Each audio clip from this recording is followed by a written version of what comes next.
I'm Rebecca Lindquist with English by the Hour, and I'd like to share with you an issue that plagues most non-native speakers. That is, whether your first language is Spanish, or an Indian language, or many other languages of the world, where you have a reputation for talking fast. That is, in the ears of an American speaker. Now, the challenge is that you may not actually be talking too fast. It may simply be the perception of the listener. So the advice to slow down may not be good advice. Let's try that advice. I'm going to take the advice to slow down. So now I'm going to attempt to talk a little bit slower.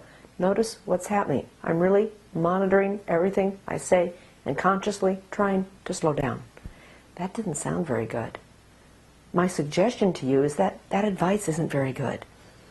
What do you want to do instead? The first step is to look at your breathing. Notice I'm breathing and speaking from the diaphragm. Nice long breaths. What if I stop doing that?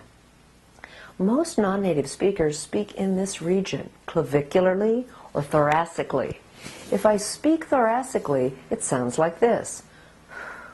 It sounds like I'm talking a little bit faster. And notice that my chest is going up and down a bit because I'm no longer breathing from the diaphragm, and so it sounds like I'm talking too fast. I'm actually delivering at the same pace. I'm merely changing my breath. The second step is to move your mouth, especially in terms of clarity. If I don't move my mouth very much, I just restrict the movement. Notice that my speech is more muffled and harder to understand. Even if I pronounce the words correctly, if I restrict my mouth movement, I'm not as easy to understand. Therefore, people may ask me to slow down so they can understand me better. So 2 prerequisites: breath and exhaling, and mouth movement. These are not easy things to do, and you may need a coach to help you change those patterns. The third issue is the most important in terms of how to slow down, and that is the length of the sounds. Most non-native speakers keep the length of the sounds the same. Let me show you what I mean with my rubber band technique, which you've probably seen before in other videos. The idea is that some words are a little bit longer. Not only that, some words are a little bit shorter. They're not all the same length. Now that's the correct way to speak in American English. However, if you give every word equal length, notice that it sounds different. And if I speed that up in order to talk faster, now it sounds like I'm talking too fast. But actually I'm delivering at the same pace. It just sounds different. So let's review. Breath is number 1 prerequisite. Mouth movement is the second prerequisite. The technique is to hold some words a little bit longer. But that's not all. We also need to cluster the words. The words are in groups. They're never alone.